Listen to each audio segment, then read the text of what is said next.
Okay. Good morning, ladies and gentlemen. Welcome to the Third Way Leadership Dialogue. Thank you very much for joining us. I'm Fulupero Makwetla, and I'm going to be your MC for the day. I'm the Managing Director of Third Way Investment Partners, and today I'm going to facilitate a Q&A session between Mr. Jonas as well as Mr. Oliphant. Our esteemed guests are going to assess the current state of the SA economy and how we deal with this, or how the country will deal with this post-COVID-19, as well as unpack the realistic road to recovery and the role of private sector in doing so. We wish to thank all those that have submitted questions already to the panelists, and we would like to keep it engaging, and so please use the Q&A function. Please do not use the chat for the Q&A, but rather the Q&A function to submit any of your questions so that we make it a dialogue. I'm going to introduce Mr. John Oliphant, who does not really need an introduction, but we do have some members on the call who may not know of him. He is the chairman of Third Way Investment Partners, the chairman of RH Bupilo, chairman of All Weather Capital, as well as Boxwood Property Fund. He was the previous CEO of the pension fund, of the Government Employees Pension Fund, and is currently the chairman of CRISA, the Code for Responsible Investing in South Africa. He will be engaging the Q&A with Mr. Jonas. Mr. Jonas, thank you so much for joining us. We're privileged to have you engage us on this interesting panel that we're going to have today, or this conversation we're going to have. Mr. Jonas was previously the Deputy Minister of Finance between 2014 and 2017. He was also the chairman of the Public Investment Corporation at that time.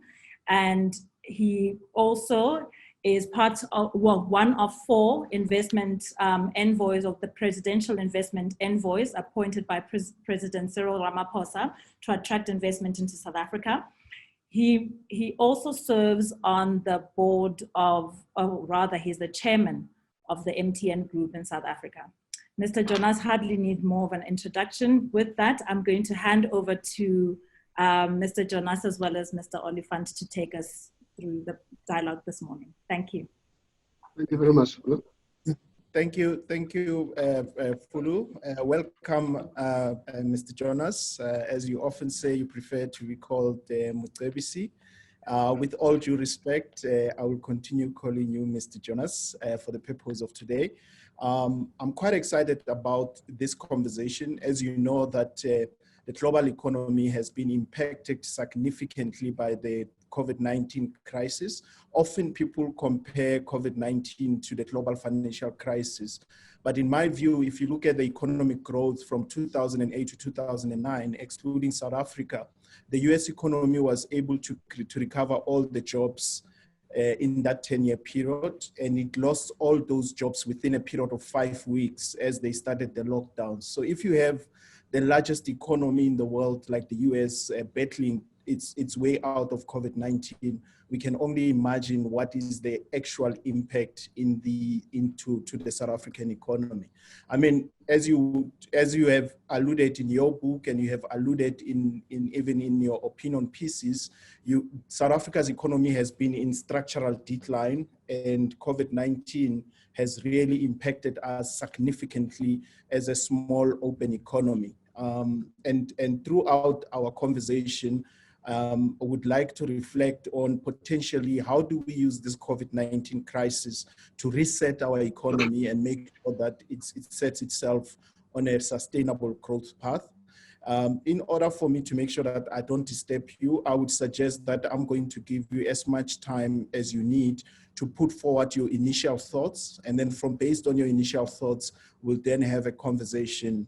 And then later on, we'll create an opportunity through the Q&A from our participants to facilitate to get those questions to you. So Mr. Jonas, the stage is yours. Well, thank you very much, John, and thank you, Fulu, for inviting me to participate in this very important webinar today. I'm sure we all agree that we live indeed in highly uncertain and volatile times. COVID-19 is a once in a century type shock. The steady progress we had been making as a country in improving the quality of lives of our citizens has definitely been stalled. Just like after the Great Depression, this crisis is going to reshape our world for the next 50 to 100 years. Production and consumption patterns will change. The technological and green transitions will accelerate. Geopolitics will shift. And there will be a fundamental rethink of the relationship between the state and the market. And while there are many unknowns about how this will pan out, we have learned one thing, and probably one thing only up to now, and that is governance and leadership matters. And that's as we debate about the future, we should actually bear that in mind, that governance and leadership is critical. The US, Brazil, the UK, and Russia have suffered most, or are amongst the most pandemic deaths. Donald Trump, Bolsonaro, or Boris Johnson, and Vladimir Putin are generally divisive leaders, and you could argue quite well that they are flawed leaders. Countries like South Korea, New Zealand, Denmark, Germany, Ghana, Taiwan, Singapore, and Vietnam have been more successful in containing the pandemic. What these countries have in common was wise policy making based on the advice of experts, the necessary political will and capacity to execute policy, and the trust of their people to embrace social distancing and stop the virus in its tracks. South Africa has been considered relatively successful in its response to the pandemic, at least initially. President Ramaphosa established a partnership between policymakers and experts that is unique in our history. I mean, if you go back to our history, that's very unique. The speed and efficiency with which government effected the lockdown has been widely credited. Even as the numbers have worsened in recent weeks, South Africa remains one of the few countries without excess deaths during this period. Government was quick to implement temporary employment relief and other forms of social assistance. Business came to the party with the Solidarity Fund and an innovative voucher system to ensure funds reached the poor and those in need. This newfound unity of purpose needs to be nurtured, certainly, and sustained. Unfortunately, you would agree, John, the usual suspects have threatened to propel us back into the old habits of divisive rhetoric and inaction. Equally, if you look at what in the economic front, we've seen a flurry of proposals from the ruling party, the alliance, and everybody else. And I think if you read all of them, they tell you one thing probably. We're still stuck between contradictory market-oriented and state interventionist models. International experience shows us that countries that have achieved sustainable and inclusive growth are those that have moved beyond stale paradigms and outdated ideologies to take more nuanced and pragmatic approaches to the respective roles of the state and the market. In successful nations, the state and the private sector collaborate closely on innovation and technology development, on productivity and skills training. The private sector has the capital, the know-how, and the technology that can be directed towards growth and employment. Even if you look at communist-run countries like China and Vietnam, state ownership and market dynamics combine to build more productive, high-growth economies. In South Africa, the state and private sector need to join forces to grow the economy. We have been stuck in low growth for the last 11 years. And this led to a growing budget deficit. Government spending is now considerably higher than investment as a share of GDP. According to the finance minister, Tito Mboweni, in his supplementary budget last week, COVID-19 has knocked 300 billion of our revenue projections for 2020. The budget deficit, that is the gap between government's income and spending, will more than double to 14.5% of GDP, up from the 6.7 that was put across earlier on in February. So what it tells you is that without major reforms to trigger growth, as some of the experts have said, in particular Moody's, South Africa's debt level could exceed 100% of GDP in 3 years and possibly reach 140% by 2030. What this also means is that if not carefully managed, we face sovereign debt crisis. We could become a pauper nation that cannot pay its bills. And that's a reality. Yeah. Current proposals within the ruling party to fund recovery stimulus include money creation, such as quantitative easing. Given the potential that this could deepen financial market instability, I would suggest that we need to proceed very carefully in that front. We have many examples of states that failed on the back of money printing. We need to weigh up these instruments against other available options, such as bonds borrowing from multilateral organizations such as IMF, World Bank, etc., increase public debt, and increase progressive taxation. But out of this mix, I believe that too little attention has been paid to how capital expansion can be achieved through increased private sector investment. And probably that's the core for driving growth. State support has focused on micro enterprises, co-ops, and the like, the so-called second economy, while neglecting how to make private capital more dynamic and more innovative. Private capital in South Africa and that's the reality. Private capital in South Africa is responsible for 70% of investment and 75% of jobs. Pre-COVID private sector investment was 14% of GDP, combined to, if you look at it, compare that with the combined investment from government and state-owned enterprises of only 4%. Simply put, the way to put the economy on the road to recovery is through mobilizing private investment. And that's probably the core of any drive to rebuild this economy. Yeah. The key to investment in the kind of enterprises that create sustainable jobs is to reverse South Africa's deteriorating global competitiveness.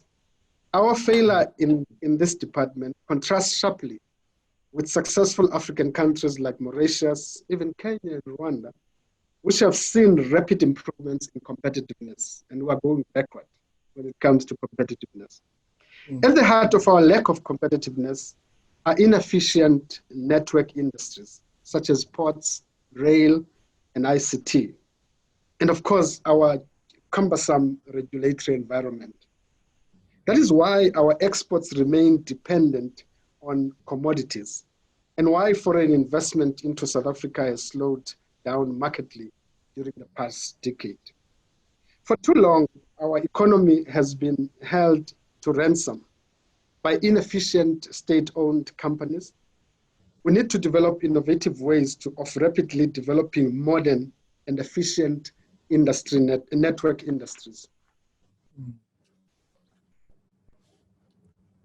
One key to our sustainable growth and prosperity going forward is strengthen trade and integration with the rest of Africa, which will be a major source of future global consumption demand. Insufficient levels of fixed investment have resulted in structural unemployment, especially in lower segments of our labor market. This is also partly to our weak education system, which does not adequately prepare our children for a modern economy. The World Bank Human Capital Index suggests South Africans are only 40% as productive as they could be under optimized health and education. This is lower than many African countries, incidentally including Zim. Our productivity has grown by a paltry average of 1% over the past 20 years, far below other middle-income countries like Korea, Turkey, Poland, and Chile. Wage increases have consistently outstripped productivity gains. And I'm saying this thing without meaning that we must stop wage increases. I'm just saying there has to be a greater focus also on productivity. The economy needs rising wages to stimulate demand, certainly, but these wages must increase in tandem with productivity. South Africa has the cost structure of a middle-income country, and that's probably the conundrum. South Africa has a cost structure of a middle-income country, but with the productivity levels of a low-income country. This makes us highly uncompetitive as a country. This is a discussion that we need to have, but that we consistently turn away from. How do we address low productivity competitiveness right now while we transform our education and skills system to provide the majority of South Africans with the tools for higher productivity employment? This discussion has taken on an added urgency, given the expected shifts in global value chains away from China or away from overdependence on China. The other big discussion we need to have as South Africans is how wealth can be better distributed, shared and distributed. South Africa has an incredibly concentrated economy, which both raises the price of goods and services and acts as a brake on small and medium enterprises and startups. Higher economic returns continue to accrue to those already endowed with capital and skills, which worsens the problem because Piketty is like goes to town to explain this phenomenon. In our unique context, this reproduces a racial inequality, which undermines social cohesion and reconciliation. Our poor education outcomes actually doesn't assist also.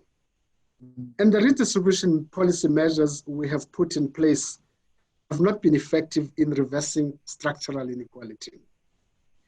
These have included measures to address anti-competitiveness and market power, positive discrimination measures such as BBBEE, direct assets redistribution as land reform, and addressing the productivity constraints faced by Black entrepreneurs.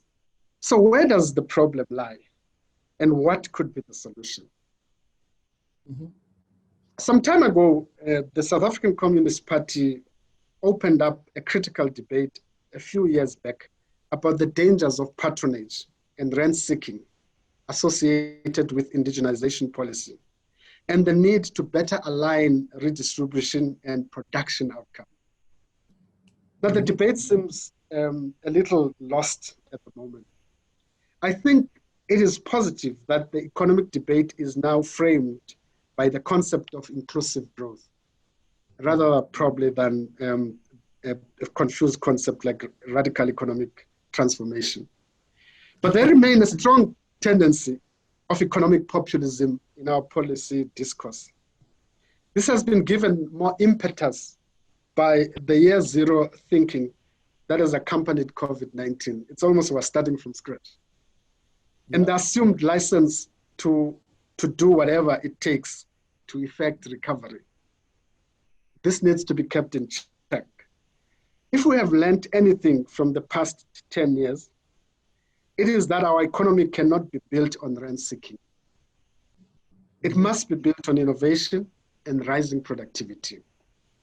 The debate on amendments to Regulation 28, which I'm sure, John, you like, which ensures that individuals' hard-earned savings are invested in a sensible way, must be framed within this discussion.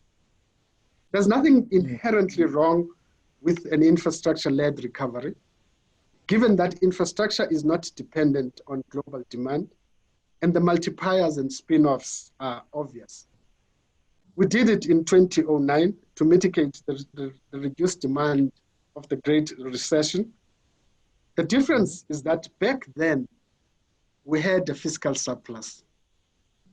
Now we are teetering on the brink of fiscal collapse. Yep.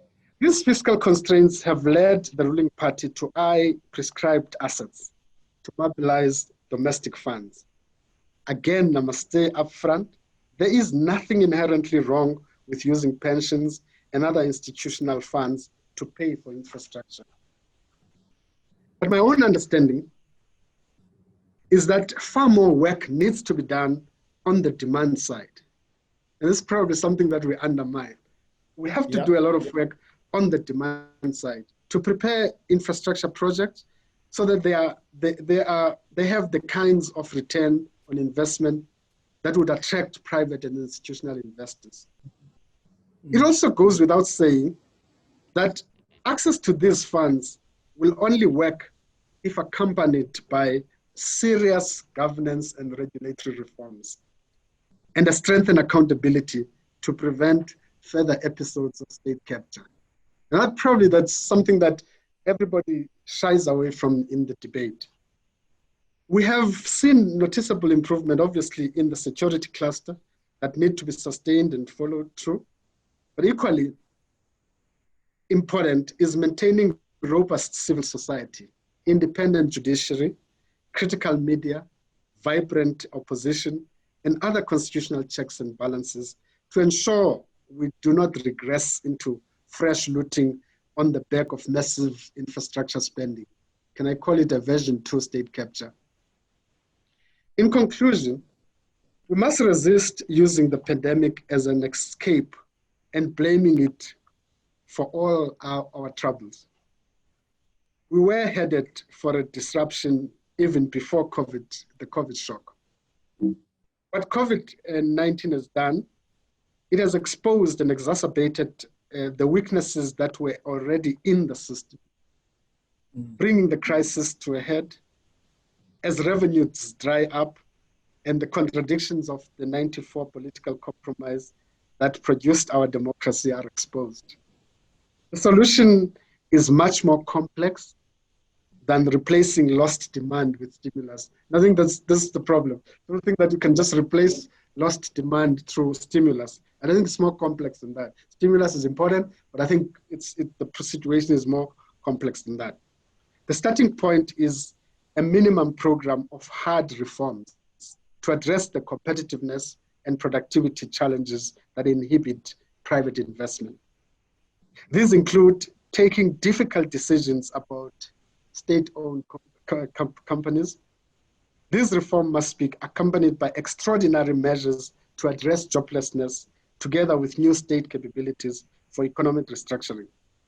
Harsher measures will need to be implemented to tackle corruption and state captures. These are not quick, there are no quick fixes for these things. And obviously all of this trigger some form of resistance in many instances, sometimes ambivalence. Hard trade-offs will have to be made with consequences for those who do not follow through on agreements. And I come back to the theme of the book. I think that we do need to broker a new consensus in South Africa with active and engaged private sector and civil society, and on the back of growing productivity and inclusiveness and innovation. And I have no doubt that companies like Third Way, and of course, some of your associated companies have a big role to play in that regard. Thank you. Yeah. Wow. I wish we were at a physical venue. I'm sure our audience on the webinar must be clapping hands, Mr. Jonas. I mean, that was a fantastic input in the context of what is to be done. You've raised a lot of issues, but I think at the center of the issues, really what we require is a much more active private sector. You've highlighted that there are skills in the private sector. There is capital that can be reinvested in the economy. I mean, if you look at most companies in South Africa, one of the biggest challenges that we've had is that companies have been looking for growth outside South Africa. So in other words, we've had a lot of listed companies going offshore looking for investment opportunities, and others could argue that they had not been efficient in allocating capital, and actually they've created problems for us here domestically. So those are some of the issues that I believe also needs to be addressed. You've also raised the issue around innovation and rising productivity. If you look at the current impact of COVID-19 on the lives of ordinary people in South Africa, you look at education, for example. The kids have not been to schools for almost 3 months, and that has exposed the challenges that face our economy, because those that come from well-off families have managed to learn from home, logging in with their iPads and so on. And then the kids in the townships with limited access to technology have not been able to receive any assistance during the lockdown. So clearly, we have lost a significant part of our year. And at the end of it, we've actually spent significant amounts of capital, and we might not get a return if you look at the fiscals and the 500 billion stimulus policy that have been put in place. I agree with you that we cannot all be passengers. We actually need to be a part of the solution. And this is why Third Way has taken this initiative to create this dialogue. And the most important thing for us is to say, with the limited resources that we have as a country, what is it that we can do? I mean, you've mentioned issues around an infrastructure-led recovery. You've mentioned the issue around the need for Regulation 28 versus prescribed assets. Maybe we can zoom in a little bit on it and to say, as part of your role as the investment envoy to the president, what do you think needs to be, what are the changes that are necessary to mobilize additional capital into direct investment opportunities that have been identified by the investment envoy? Thank you very much. I'm sure you remember that we never actually agreed on this point, but I recall. But let me just say two things right up front. I think we look, I mean, the debate is almost like water under the bridge, I think I argue, because my understanding is that in principle, most people have agreed that there should be changes. So it has become almost water under the bridge. I think where the thing becomes important is going to be dealing with the elephant in the room. The way I understand the elephant in the room is that you might excuse the elephant behind me. I can see. I can see. Look, I mean, I think the big thing for me is that you've got to address two fundamental. Firstly, let me just say, I don't think there's shortage of money.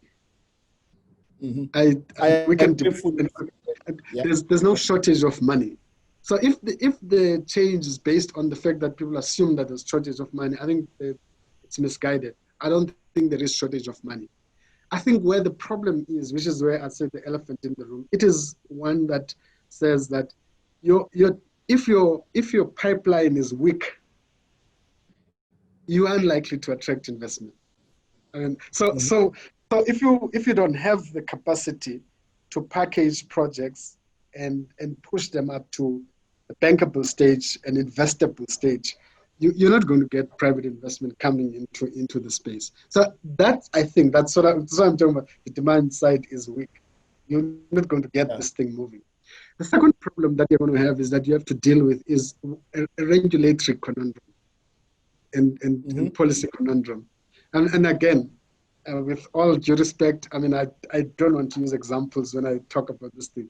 Firstly, we have an example of a very successful program, renewable energy, independent renewable suppliers, whatever program that we had. Yeah. And what is it? It was a combination where private sector were able to unlock 200 billion of private investment into energy.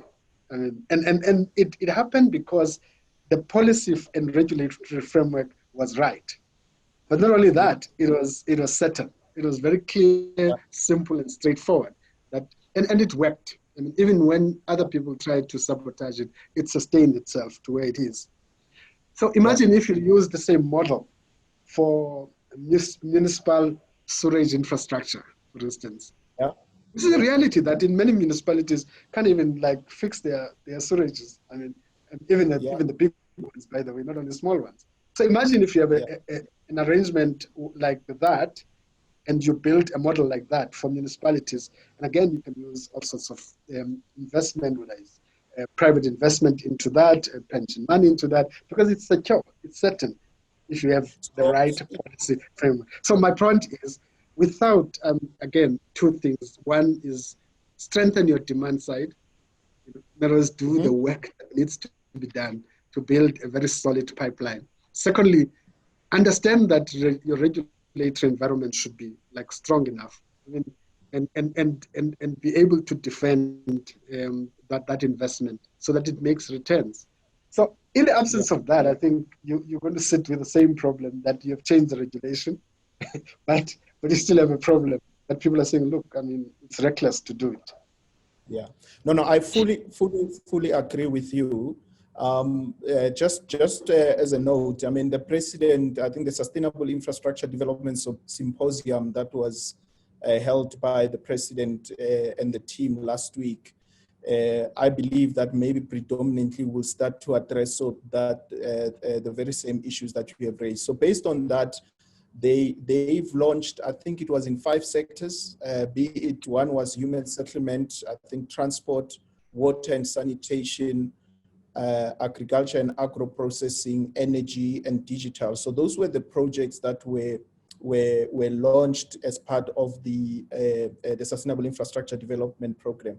But you would know, me and you, having worked in government before, I believe that, you know, sometimes politicians measure success based on symposiums and conferences. So they will come and unveil this master plan, and this is what we're going to do. We've seen that happen before. And I think the critical thing is actually to say, how do you move from headlines to actual implementation? So how do you build state capacity, and how do you mobilize private sector to invest into this opportunity? So I fully agree with you there on your observation. And then the other issue is to say, how do you ensure that you create a strong relationship between government and the private sector? And I'm coming to the term privatization here, because people will say, you know, involving the private sector into critical infrastructure, which the state must provide, is equivalent to privatization. But if you relook at that problem and say, when you say private sector and when we look at capital, where does that capital come from? Often, I mean, it's been estimated that in South Africa, we've got about 8 trillion in savings. And if you zoom in, about 4 trillion of that, it's actually pension funds. It's worker capital, you know. So if you were to facilitate for worker capital to invest into infrastructure, will that be classified as privatization? Not in my mind. You know, we actually have to make workers understand that they are not only providing labor, but they are also providing investment capital to stimulate the economy. Because otherwise, as the economy sheds more jobs, that very same pool of capital that could be available for investment will disappear, because the majority of people, as they lose their jobs, they tend to cash in on their pension. They don't preserve because they need to meet their current needs. But think about it. If we're to accelerate, as you call it, an investment-led growth, and immediately as we try to come out of COVID-19, you get a warning from Eskom and says, stage 4 load shedding. You need to switch off this, switch off that, switch off that. Obviously, that will be disastrous for us. So in your view, what do you think could be quick wins for us to make sure that as we accelerate our way out of COVID-19, we don't have challenges such as unsustainable supply of energy, for example? I mean, I wanted to start back with go back to your privatization debate. I think that it's one of those, like, I think everybody globally have come to the conclusion that it's the most useless discussion about whether privatization is good or bad. But I mean, think about it. You have cases where state-owned enterprise have done very well. Singapore is the case in point. Government-linked companies are like the centers of excellence. They're doing very well. They're competing in the private sector and so on and so on. They're not even given an advantage for being state-owned. So I'm just saying you could orchestrate the thing in different ways. Of course, you have disasters, like our case in South Africa, where you have like an ongoing disaster that we kind of sustaining over the years and so on. So I don't think it's an either or situation in my view. But I think the model that we have at the moment is problematic in a couple of ways. I'll mention one maybe. The one is that what we have now is, I think about it, capital expenditure in all of these state-owned enterprises, it's government money. Mm-hmm. You understand what I'm saying? So it's public money that drives capital expenditure. But if you think about it, 90% of it is for the benefit of the private sector. It's private companies that then go and implement. So your model, no matter how you think ideologically is solid, what it says is that the public sector must take the risk and the private sector takes no risk and take the upside. So, so rethinking that model is, I think, not a complex thing. You need to rethink the model and drive it in a separate direction to say we need to share the risk. And sharing the risk might include, so imagine if the private sector was participating in Mcebisi from the beginning. We probably would have done that project probably less than 50% of the cost. Yeah. So what you do in terms of the change that you want to install is to say, let's be pragmatic. Let's go into a conversation that we will invest X in this project and the private sector will invest X. So the issue is how to ensure that joint participation of the public and private in infrastructure, in our SOCs. And that sometimes has nothing to do with ownership. It has to do more with creative operational models that you can come up with, and so on and so on. And you don't need to kind of really write a new script. In Singapore, China, everywhere, people have gone down that path and they have sophisticated that skill. So I'm just saying that I think we kind of, again, it's when ideology and history kind of blinds us for the present and for the future. And that's what we need to break. And that's the kind of open conversation that I would think that government should have with the private sector as well as all the key stakeholders in the system. On Eskom, I think let's face it that one of the big debates in South Africa, because I mean we have a monopoly on energy called Eskom. So the problem with South Africa, because you have this monopoly, you never talk about energy reform. So when you talk about energy reform, there's a kind of small text that says you're talking about protecting Eskom balance sheet, basically. So it's important that we deal with that problem at some point, where we say as a country we take a long-term view on the trajectory of the energy sector in South Africa. And that trajectory, so how do you do that? And part of that, I would argue, is increasing the volume and quantum of renewable energy in our energy mix. So many people talk about just transition, and I think that's what all can. And this is a huge opportunity. If you ask me, that's if you go globally already, many funders would not go into funding coal now. And of course, we've got to sustain coal because we have a component of coal that we have. Where there is a big potential for growth is actually kind of going the non-carbon route and growing that, as it were, because the funding pool of that is great. So there's a great potential to build, if you like, in South Africa, a big, complex transition, that actually begins to exploit what is there in the market for green energy, and of course the fact that there's like positive energy amongst all multilateral funding agencies, including I think pension funds and even banks now, would actually kind of shy away from coal. So there's a real opportunity to kind of go on a massive scale on a multi-billion project that actually begins to deal with the issue. Now, if you manage that well, it also opens up new forms of participation of private sector in some of the state-owned enterprises beyond ownership. Yeah, in my view, I fully agree with you that we need to focus on the quality of partnerships, because we all have a vested interest in making South Africa a success.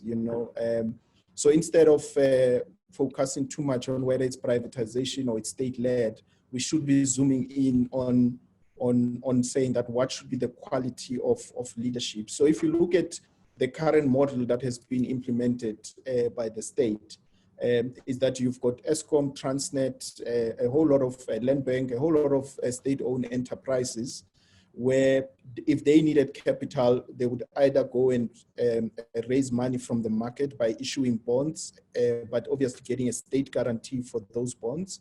But because of weak governance structures among state-owned enterprises, we have seen that most of them have taken too much debt, and the model around SOE-led infrastructure rollout has not really been successful. But on the other side, you've got models where you can think of it, and I've actually introduced, Mr. Jonas, I've introduced the fourth P, because usually people talk about the public-private partnership, and I thought, you know what, maybe we should put the fourth P and call it pension public-private partnership, so that people are very clear that you are actually inviting a labor, which usually it's just an input in the whole production, but in effect, it also providing investment capital. But before I bring in what we think could be a potential solution and some of the initiatives that we have as Third Way, I thought that I would, instead of monopolizing the platform, I would read some of the questions from the audience that we have.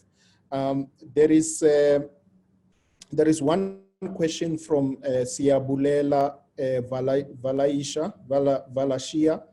The question is that, what is your view on land expropriation and the current constitutional ruling regarding the private individuals standing for elections? So there are two key issues there. One is the issue around the land expropriation. I think there's been a debate around what is the impact of that on investor confidence and other issues, and whether it's still relevant based on what we need to do going forward. And then I think there is a recent ruling around individuals running for office. Obviously, the elephant is not intending to run for office, but I'm just saying there's a question coming from the audience. Thank you very much, John. Sia, thanks for the question. I think on land, again, I mean, again, I mean, sometimes we're not interrogating some of these issues sufficiently. The problem with land expropriation and the debate on land reform in South Africa is that it's at the extreme. Many people treated it as like a rural problem. So you and I think you're misleading ourselves. I think it is an urban problem, because rather than a rural problem, it is an urban problem. And again, I'm in my view is that I think we do need. I mean, think about it. Assuming that you improve your education outcomes, that every child of the poor, from a poor family, gets quality education. And then on the other side, you distribute land on the other side. Which one will impact on inequality? And I can tell you now, without even thinking, that what will reduce inequality is giving the children from the poor better access to education, good education, and so on and so on. That will change the landscape in a sense. The problem with things like land reform, that kind of stuff, they make sense to the elite. Because at the end of the day, think about we're talking about as if they were coming from a zero base. We've gone through a land reform program since '94. What have we delivered? Certainly a couple of billions lost, But I can tell you now, if you go around and look at the people with the same complexion as me who have farms, by and large, it's the black elite. So again, I mean, managing programs like that is also it's also they can tend to be dangerous, not reduce inequality, but increase inequality. There are studies that show that those kinds of asset redistribution, if not managed well, it can increase inequality rather than reduce inequality. Now, if I end this point to say it's an important conversation we should have, but let's ask ourselves, what is our immediate challenge? And I can tell you now, our immediate challenge is grow the economy as fast as we can, create more jobs as fast as we can, but improve education outcomes so that you can impact on inequality in a very strong and direct way. So that's probably my 2 cents worth on that. On electoral reform, I always make the point, and I make the point consistently, and maybe I should make the point now. Our electoral system is that it's almost like, and I mean, I always like to kind of, I don't know, you remember there was a case where there was a big expectation, and there was a meeting somewhere in St. George's of the ANC NEC. There was a big expectation that the NEC is going to remove Zuma. The whole country wanted Zuma out, actually, at the time. And the ANC met. And then what happened? Can we be a fly on the wall? Were you in that NEC? No, I didn't go to the NEC. I didn't. But one thing that really kind of hit me is to say you have the whole country held in ransom by party barons, essentially. So the party barons are meeting, the whole country is waiting. Their fate is going to come out of what party barons decide. So our electoral system is a nice system, by the way. It has gone through many iterations, but I think we're at a point where, so the problem with the system is that when parties, I'm trying to be polite, when parties lose credibility, it actually affects institutions. So that's why you find that most of the conflicts in political parties are transported into institutions. Municipalities are dysfunctional because there's a fight, within the political parties. The political parties decide that we're appointing Mcebisi from ESCOM, who doesn't even know where the switch is. And so you have all sorts of things that happen like that. Because and it's essentially a problem where you kind of put your accountability. So political parties undermine accountability levels in society. Public accountability is on the decline. We had that experience. With that. So the ruling is great in that sense. Because we need to kind of realize that power begins with the citizens and it ends with the citizens. And as citizens, we have the ability to stand when we want to stand, and we can mobilize in whatever direction we want to mobilize, as it were. And that's for me a big pressure.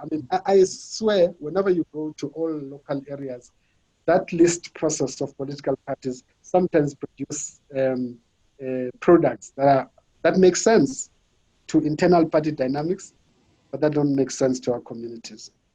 Yeah. Wow. Yeah. No, thank you, Mr. Jonas. I always shy away from political debates or political discussions, but I just wanted to make sure at least Sia's question is answered. I was answering it as a citizen, not as a politician. Yeah. So I think now I want to broaden our conversation further. I'm going to bring back our program director, Ms. Fulu, to try and share initiative that we from our side in terms of making sure that as a group we are able to respond to the COVID-19 pandemic and assist in making sure that capital is directed where it's needed and ensure that we are able to stimulate growth and make sure it's inclusive growth. So Fulu is going to share the initiative that we are busy with, and then following that, we'll continue with the conversation and integrating more questions from our participant on the webinar. Fulu, back to you. Great, thank you very much, John. I think just to follow on from that conversation that you were having, and before I launch our initiative, I just wanted to maybe ask Mr. Jonas to reflect on how we build trust again between state as well as the private sector. again, I mean, it's for me, it's probably more difficult and at the same time easy. Because I think the sometimes when we kind of talk about private sector and government, you must also realize primarily you are also citizens. So you have the right, apart from the fact that you represent a particular group that has particular interests, you are also citizens. So the dialogue, I mean, between the government and the private sector needs to be based on that. The second, I think, whenever there's a crisis, there is an opportunity. I think I'm looking at some of the discussions I've had with John and a couple of other people in the private sector. People have ideas about what needs to happen. I mean, like, seriously, they have good ideas about what needs to happen.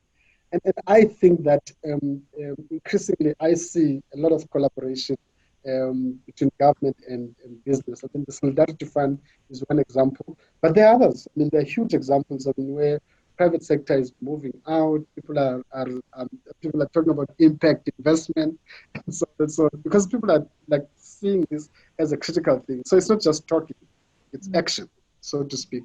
So I would argue that I think it's not an easy thing to solve. It's going to kind of continue over time. The other thing that complicates it is that we have a scenario in South Africa where those with economic power have no political power, and those with political power have no economic power.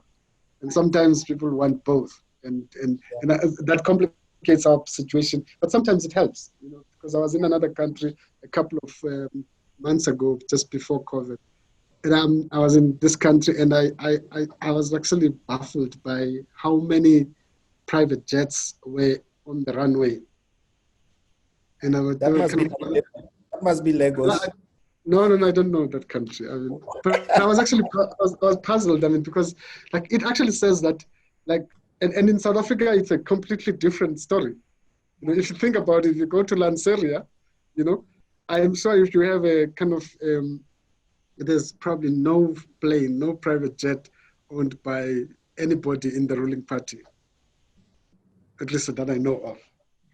Unless it's a kind of, I don't know, and I think it's impossible not to discover. So I'm just saying that it actually creates an interesting scenario because it forces those in power with no economic power to realize that you've got to use the political power to drive economic transformation, among other things.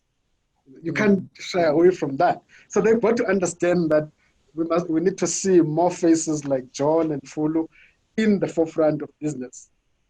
It's a necessity. I mean, so you don't have to be educated to understand that. It's an advantage, but it also knows that Fulu and John come from some village somewhere. And you understand better the conditions there than anybody else. So transformation is almost like in the DNA of our society, precisely because of all of these historical imbalances, et cetera, et cetera. That's why you get surprised by some of the things that happen. When people just really misbehave and big time, I mean, like we did over the last 10 years, and you realize the amounts of money that went to the Guptas. And so it surprises us because it actually says, it would have been better if we're talking about billions going to John at least or somebody like that we can phone him down the road. So the reality of the matter is that we have a scenario where all parties, including black and white in South Africa, understand the imperative of transformation. And all of them, I think, understand that without it happening, business is in danger and our future is in danger. So it's a unique scenario that trust will be forced to work towards. And it's sort of like we have a choice that we can't build trust. And sometimes you've got amongst both in business, also in government, you might have one or two people misguided sometimes. But I mean, we are a great society. We've got good apples and bad apples. Yeah. Great. Yeah. Thank you so much for that opportune time. After you, John. No, proceed, Fulu. Okay. I think that's an opportune time for us to launch the big reveal and also to provide a solution to some of the discussion points we've been having now. So if you just bear with me for a sec, I'm about to share my screen. My name is Mcebisi. I'm a co-founder and executive chairman of Maya Capital. So Jen and I have been talking about setting up a financial impact investing model, and the idea was to attract capital that still requires or needs some kind of financial return whilst impacting people's lives. As a working adult, this would be my fourth global financial crisis experience. The first one, I was really a kid, just starting out in the labor market. And this would be around 1987. The second one was the 1999-2000. And as you will recall, that crash was called the dot-com bubble. The third one is the 2007 and 8 one. But the severe damage caused to companies and people's lives by COVID-19 is like no other, especially for South Africa that has never really recovered from the 2008 global financial crisis. These affects that South Africa's GDP structure, even if we had growth, is not conducive to labor absorption. In addition, unequal sharing between labor and capital has widened even further. So for us, I felt that with a partnership between myself, Third Way, and Dinalu Rutla, we would create a sustainable platform for private capital to engage in conscious investing, and thus we founded Maya Capital. Maya Capital Partners was inspired by the name Maya, which is one of the seven sisters in the constellation of Pleiades, and she is the goddess of growth. South Africa still faces an acute gap in access to basic services for the majority of the population. So for us at Maya Capital Partners, wanting to create an ecosystem where we can realize growth for private sector while we're improving the livelihoods of our society, the name resonated very well with us, particularly also because it has a feminine power in it. And this led us to be very disciplined in looking at investment opportunities that we believe make the most direct impact to society. Hence, our investment themes are education, housing, healthcare, financial inclusion, clean technology, and gender inclusion. We want to harness the power of capital to drive investments that will improve the livelihood of society, so that as we generate a competitive return for our investors, we also realize inclusive growth for our society. We're quite excited as the Third Way Group. Maya fits in quite well with our broader strategy. As you know, the Third Way has been at the forefront of creating unique solutions to facilitate for long-term capital, such as pension funds, to invest in opportunities that have a direct impact in our economy.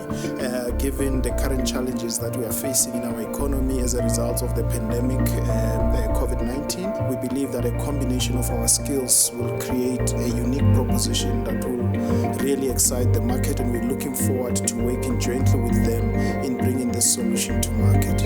Our deep belief is that private capital, pension funds, retirement funds, and high net worth individuals are committed to doing their part by making their capital available on a sustainable basis to South Africa.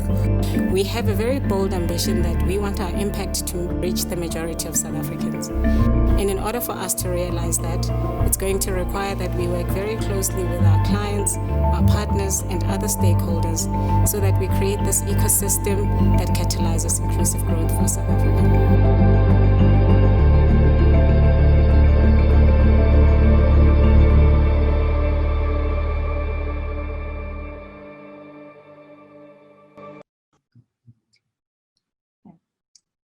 Thank you very much. I'm going to now invite Mr. Mcebisi to join us on the panel to unpack some of the solutions that have been provided by the Maya Capital Group.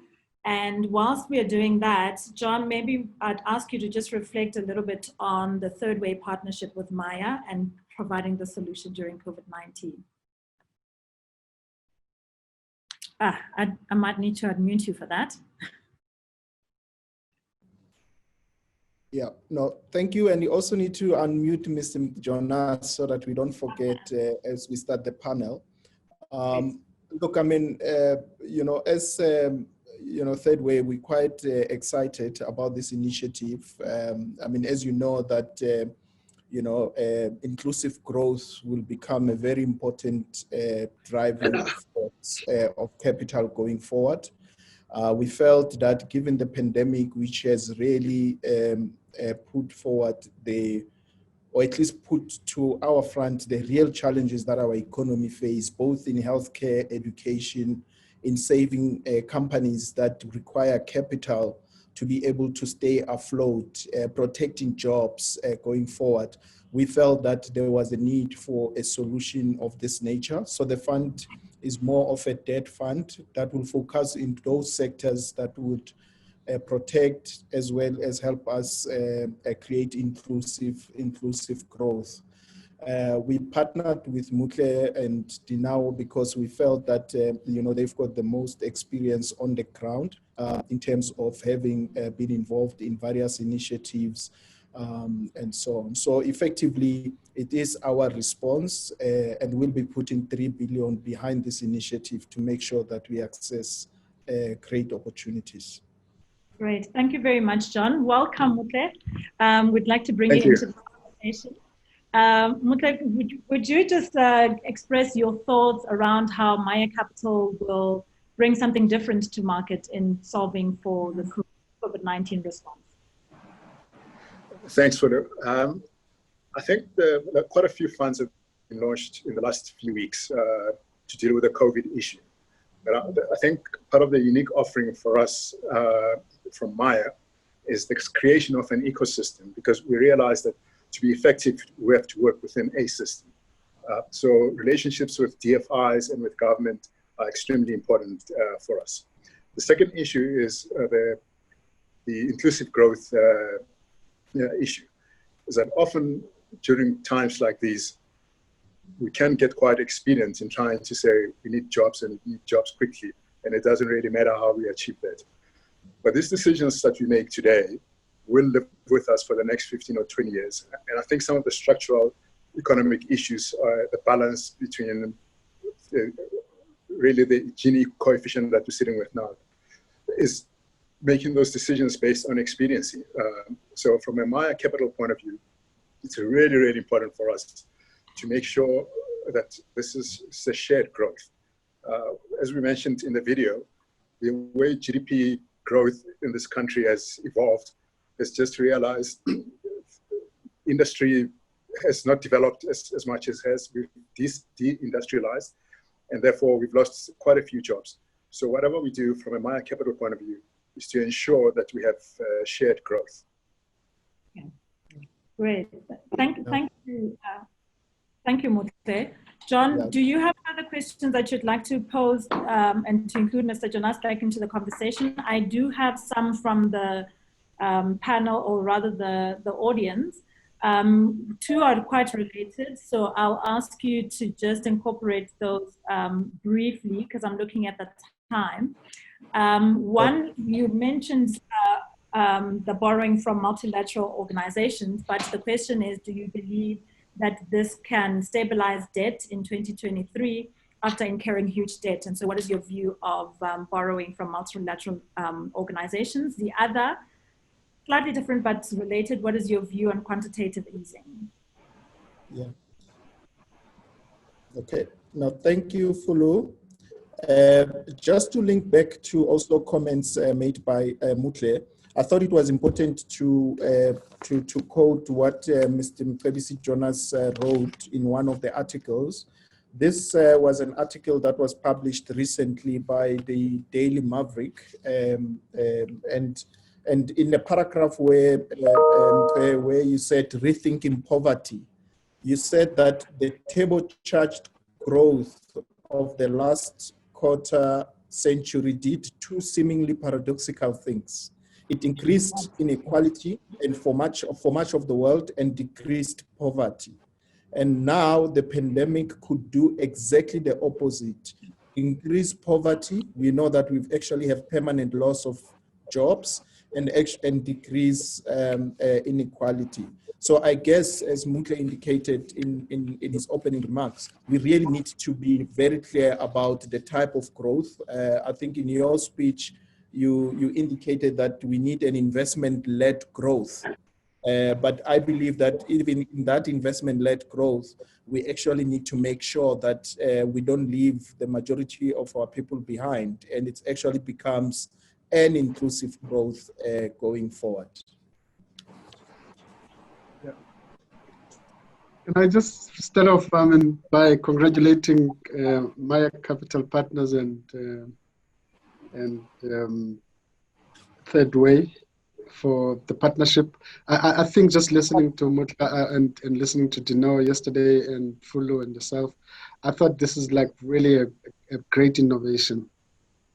And I think it's also nice because it's also an innovation at least led by Black professionals, which is actually a very great thing because I think we still need to celebrate Black excellence in South Africa for obvious reasons, historical and otherwise.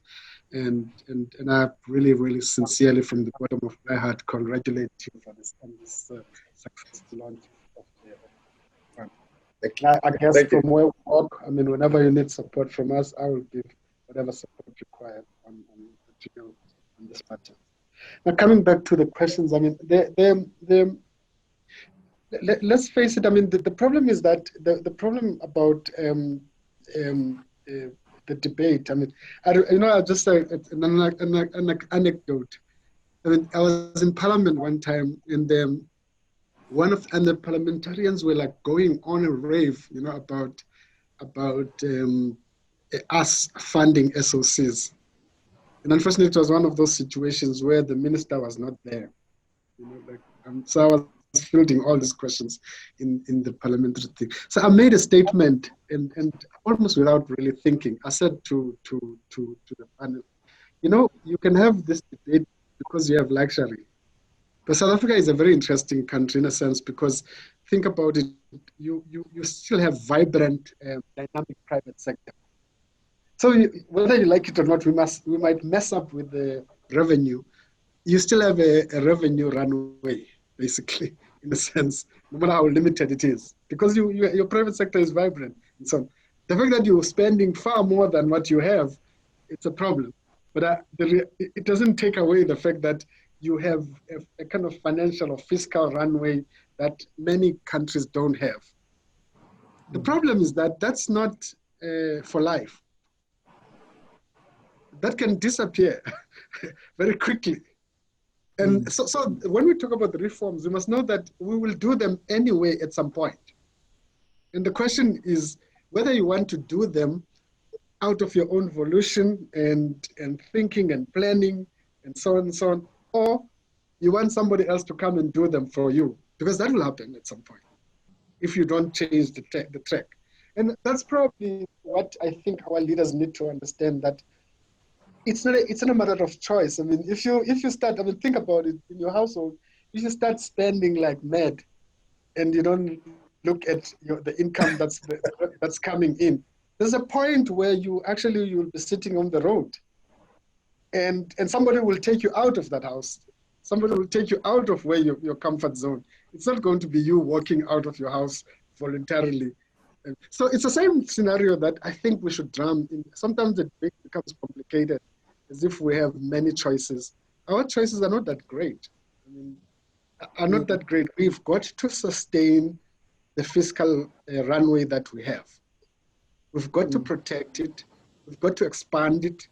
And you can only expand it by growth.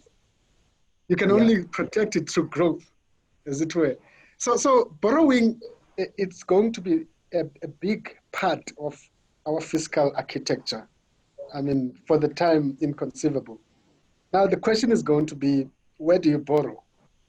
Quite frankly, if you ask my opinion, whether the money comes from the pension fund and the combination of the pension funds with the private wealth, or it comes from the multilateral institutions and so on and so on, or you need all of them in the mix, because all of them bring particular strength in terms of ensuring that you have a very balanced mix of debt portfolios that you have.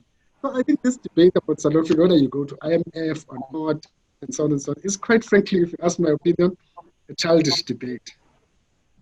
And it doesn't reflect where we are. I mean, the pressures we are in and that kind of stuff.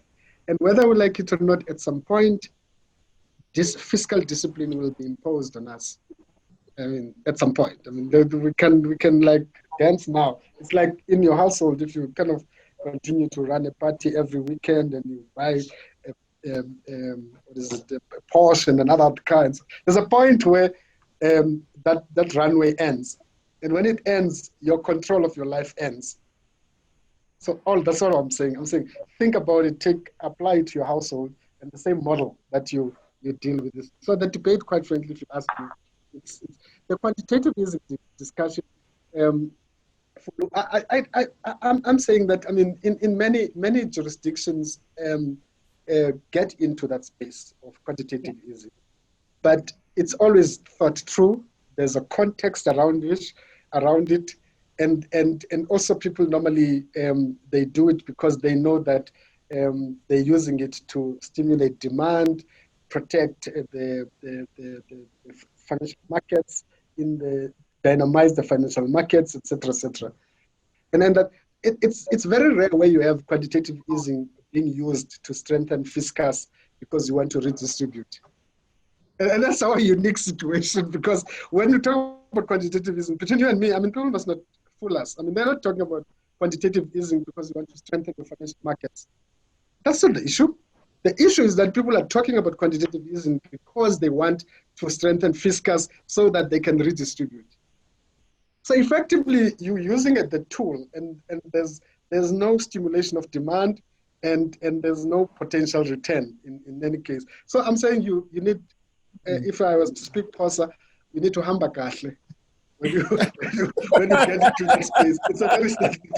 It's a very sensitive space, as it were. My last question on poverty. You know, but again, we can debate this. I mean, I know that it sounds controversial, but let me say this. There's an interesting thing if you look at the data coming forth. Globalization, despite all what we said, I mean, and the losers and winners, but the reality is that global poverty has been going down steadily. So what you have is that, but inequality, both at geopolitical level, where you have like China shooting in a different direction, or US and so on and so, but also you had the 1% rich, I mean, getting richer and richer and richer. So inequality in that sense. But there's also another inequality that you don't factor, which is what probably I was trying to put, that there's been a phenomenal growth of middle class. Phenomenal growth of middle class. In the US, everywhere else in South Africa, everywhere else, there's been a very phenomenal growth of the middle class. The problem is that middle class over the last couple of years, certainly in South Africa, has become more vulnerable. That's why people are increasingly talking about the missing middle. Because think about it, I mean, the conditions and circumstances of the middle class has become so pressured, effectively, that you have. And the pandemic, I can tell you now, you're going to see in the financial services sector, people cutting staffing. You're going to see all those things and so on. So you have like all those people who were like in this middle. Many of them will fall off. And as they fall off, they either join the working class, or they queue for work, or they do all other things, and so on and so like that. Now that's the problem, because what that does, I mean, in many ways, and then you have the working class. Millions of people are going to lose jobs. I mean, we are saying the projection of that unemployment will sit at probably 50% more. So effectively, there's poverty written large. So I'm just saying that that's what I was trying to grapple with, is that yes, I mean you're going to have poverty increasing, and probably inequality decreasing in the sense of that social mobility, and that social mobility that used to.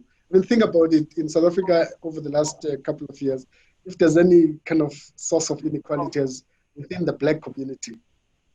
I mean, think about it. I mean, like really. I mean, if you go to rural areas now, which I do often. I mean, a lot. I mean, one thing that fascinates me is that when you drive into rural areas now, you see houses that could be in Sandton, in villages, and that tells you that you've got intra-racial inequality increasing at a phenomenal rate that we've never have even expected.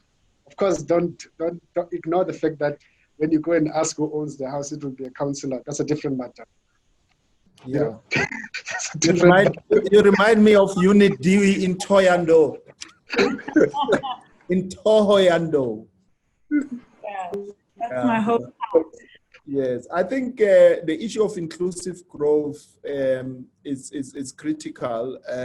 You would recall in our time during in government, I was at the GEPF. We launched the developmental investment framework, which you oversaw. And really what led to that developmental investment framework was that when you looked at government employees, we found that most of them were battling to afford to buy houses, for example. They were also battling because they were not qualifying for RDPs, what we call RDPs, but they were not able to afford to enter the housing market. So they were almost in that missing middle. When you looked at education funding, because they were employed in government, some of them could not qualify for, in our days, we used to call it TEFSA. I think it's called NSFAS now. So in other words, they had to take loans to take their kids to university. So the problem statement at the time was to say, but the biggest pool of capital, it's sitting in call it the government employees pension fund or call it PIC or whatever, but it's sitting in pension funds. And that's the money that is invested in companies listed on the JSE and so on. But yet at the same time, individually, they could not afford to take their kids to school. So you ask yourself, how can collectively be the wealthiest South Africans when you look at their savings pool, but at the same time, individually be struggling? And I think that's where this idea of Maya Capital really comes from, because we felt that there was a need to innovate, to say that, capital that we have, and I think in your remarks you said there isn't necessarily shortage of capital. What is actually a problem in our economy is an inefficient allocation of capital. And I think, we need to find initiatives like Mutle's initiative. Yeah, Mutle, you can come through, yeah?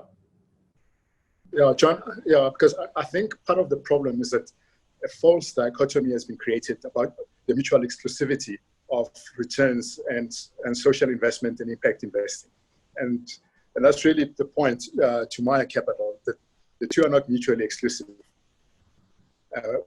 And we are very conscious of and offering competitive returns to investors, to pension funds, still being able to achieve impact through the deployment of their capital. So this is where this platform comes in.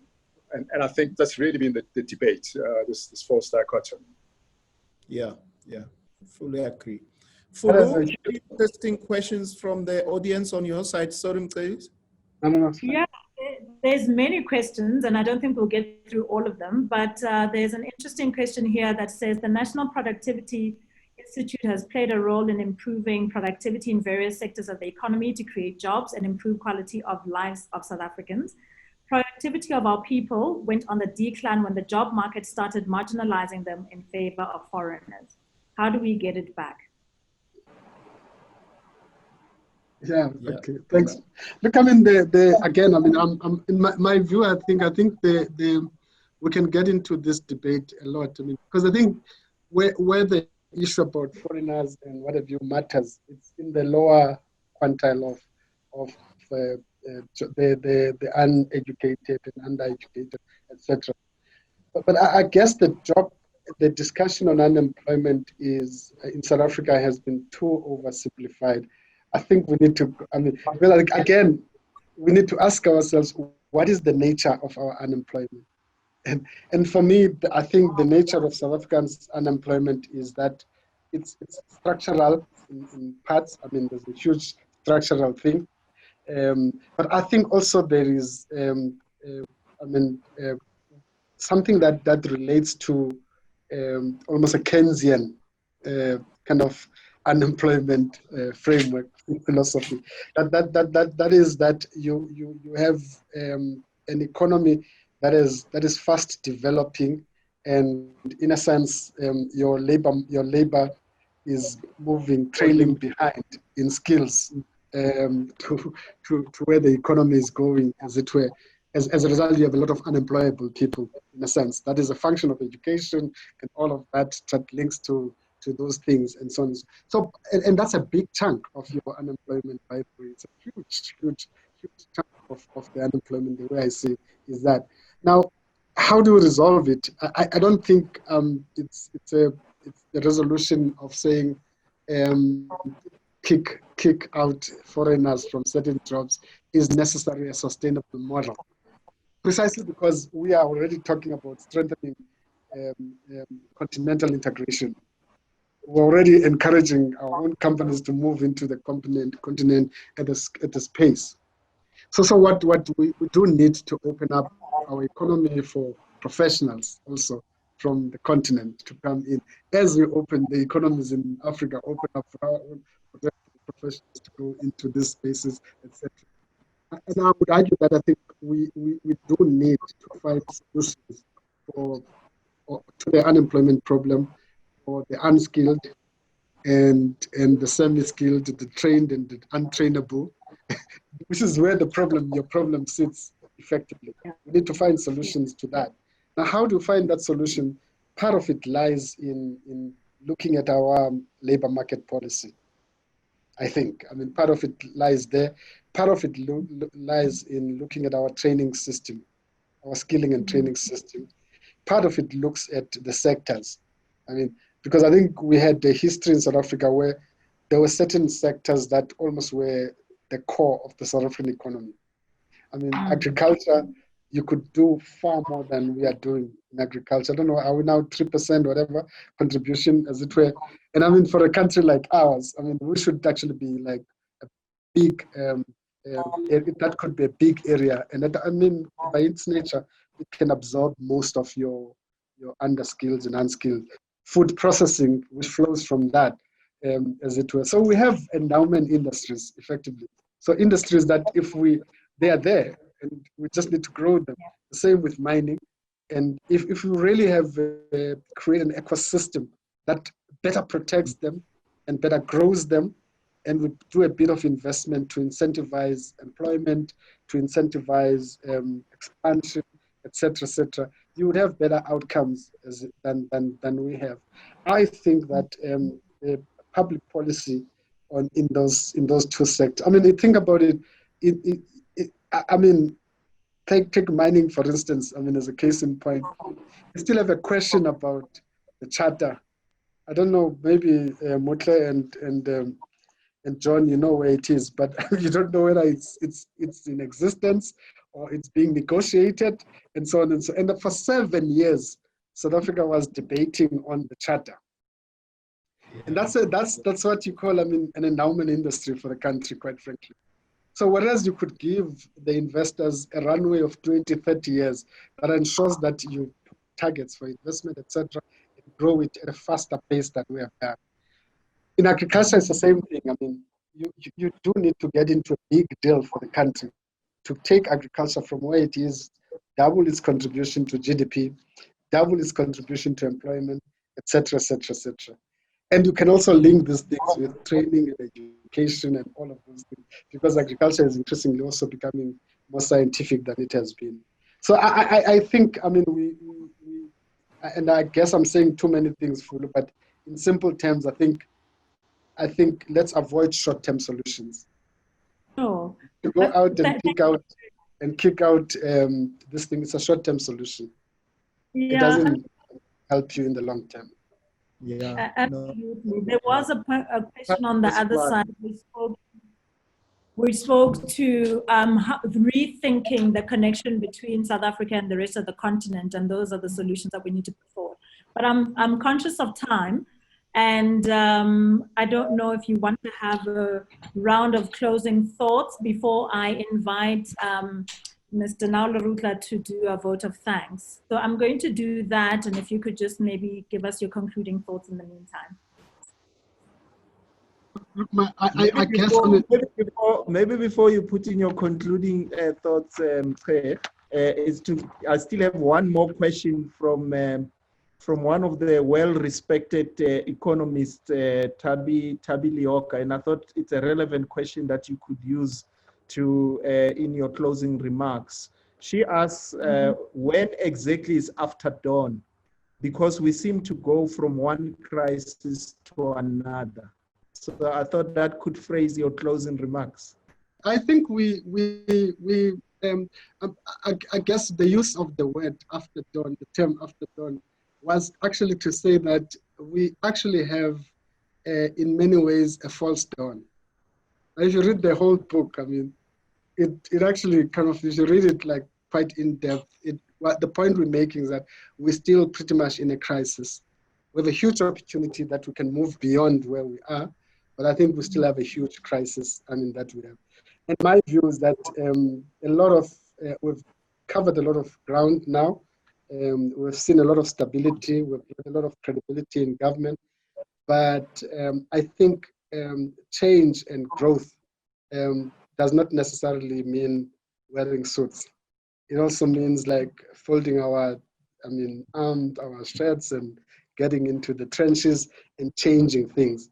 So I don't think that we still need the boldness to effect economic reforms that we spoke about, and to deal with curbing corruption and state capture in a more ruthless way than we have done. So we still need that pressure, and also getting our communities to do that. My concluding point was going to be that let's avoid oversimplification of our problems.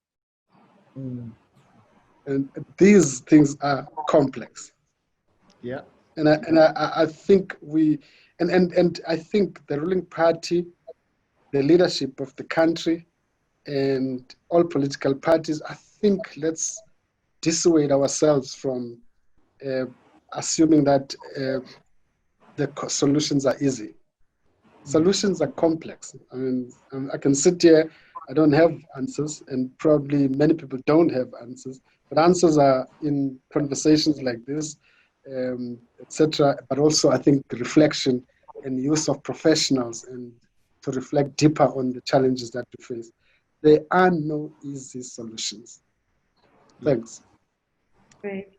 Thank you very much, Mr. Jonas. I think I'm going to hand over now to Dinao Laruta. And as she does that, I wanted to say that, you know, the book does reflect on some of the potential solutions. And as the president put it in the foreword here, is that you do provide some easy solutions to implement. So we believe that whilst it was stated after dawn, we believe after COVID-19, some of these solutions are still very relevant. So I'll hand over now to Dinao Laruta.